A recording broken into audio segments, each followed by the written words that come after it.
নমস্কার সবাইকে। আমি ডক্টর সায়ন্তী ঘটক। আমি একজন মনোরোগ বিশেষজ্ঞ। আজকে আমি বেশি না 2-3 কথা বলবো ডিমেনশিয়া সম্পর্কে।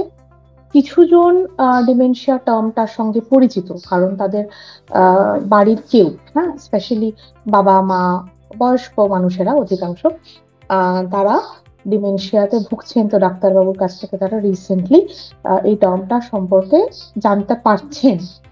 কিন্তু আমার এখানে আজকে বলার উদ্দেশ্য এটা নয় যে কোনো মানে একজন পার্টিকুলার পেশেন্ট সম্পর্কে। আমি জাস্ট ইন জেনারেল কিছু কথা বলতে চাই। প্রথম কথা হচ্ছে, অধিকাংশ ক্ষেত্রে dementia is a disease of the old age, মানে বয়স্ক মানুষের অসুখ। আমাদের দেশের আমরা সবাই জানি প্রচুর পপুলেশন, এবং তাতে আমাদের একটা সিগনিফিকেন্ট একটা মানে বেশ বড় সংখ্যায় মানুষরা সিনিয়র সিটিজেন্স এখন। তো সেই কারণেই তো ওভারঅল ডিজিজ বার্ডেন, ওভারঅল মানে ডিমেনশিয়া আক্রান্ত মানুষের সংখ্যা আমাদের দেশে একদম 2020 মোটামুটি 37 থেকে 40 লাখ স্ট্যাটিস্টিক্স। কিছু কিছু ক্ষেত্রে 50 লাখও অনেকে বলছেন। তো যেটা মেন বলবার, ডিমেনশিয়া বয়স্ক মানুষদের অসুখ অধিকাংশ ক্ষেত্রে, কিন্তু স্বাভাবিক যে এজিং প্রসেস, মানে সমস্ত বয়স্ক মানুষ বয়সের সঙ্গে কিছু জিনিস আগের থেকে ভুলে যাচ্ছেন। স্মৃতিশক্তি আগে যতটা ভালো ছিল ততটা থাকছে না, তার মানে কিন্তু সেটা ডিমেনশিয়া নয়।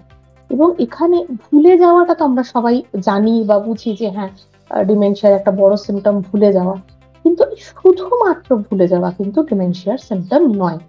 তার সঙ্গে আরো কিছু জিনিস, যেমন ধরুন ভুলে যাওয়া তো আছেই, তার সঙ্গে কিছু বিহেভিয়ারাল চেঞ্জ, মানে দুম করে রেগে যাচ্ছেন, আগের থেকে অনেক বেশি খিটখিটে হয়ে যাচ্ছেন, শার্টের বাটন লাগাতে পারছেন না, জুতোর লেস মারতে পারছেন না, ছাতা খোলা বন্ধ করতে পারছেন না। এগুলো ডিমেনশিয়ার সিমটম হতে পারে।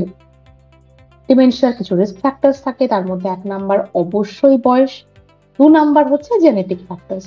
বাবা মা তাদের যদি ডিমেনশিয়া থাকে, ছেলে মেয়ের ডিমেনশিয়া হওয়ার সম্ভাবনা অনেক বেশি থাকে।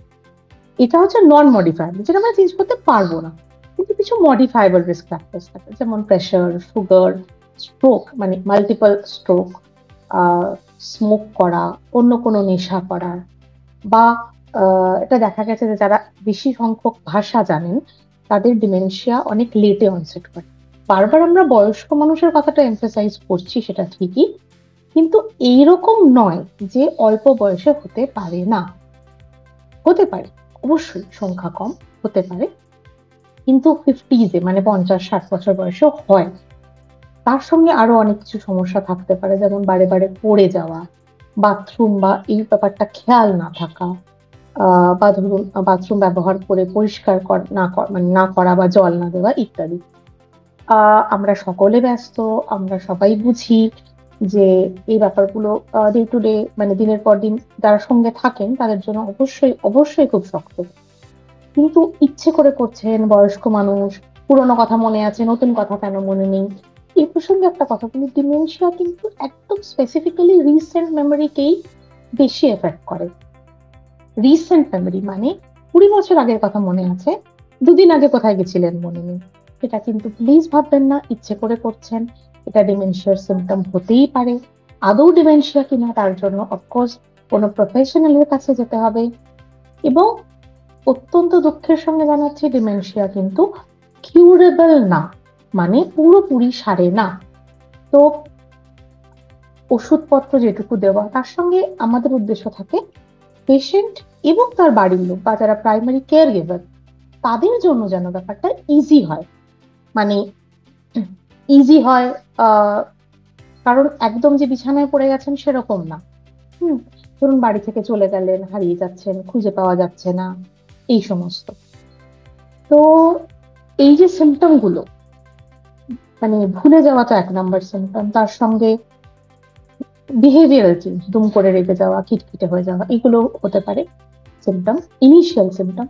এইগুলো হলে আপনাদের নিকটবর্তী যে মনোরোগ বিশেষজ্ঞ আছেন বা মনোবিদ আছেন তাদের সঙ্গে অবশ্যই যোগাযোগ করবেন।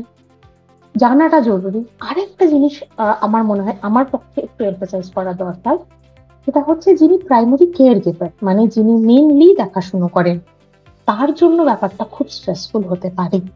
সেটাও আমাদের মাথায় রাখতে হবে যে তার কোনো মানসিক সমস্যা হচ্ছে কিনা। সেটাও দেখা কিন্তু ইকুয়ালি ইম্পর্টেন্ট। শুধু পেশেন্টের জন্য না, পেশেন্ট এবং তার বাড়ির লোক। কারণ এটা আশা করি বুঝতেই পারছেন যে আমরা পেশেন্ট এমনও নন যে সবসময় হসপিটালে থাকবেন, তা তো নয়, সরি, সবসময় হসপিটালে থাকবেন সেরকম তো না, তিনি বাড়িতেই থাকবেন। তো তার বাড়িতে স্টেটাকে আমাদের যতটা সম্ভব কমফোর্টেবল এবং ইজি করতে হবে, বোধ তার জন্য, তার বাড়ির লোকের জন্য যিনি প্রাইমারি কেয়ার গিভার তার জন্য। এটুকুই আজকে বলার। নমস্কার, সবাই ভালো থাকবেন। Thank you.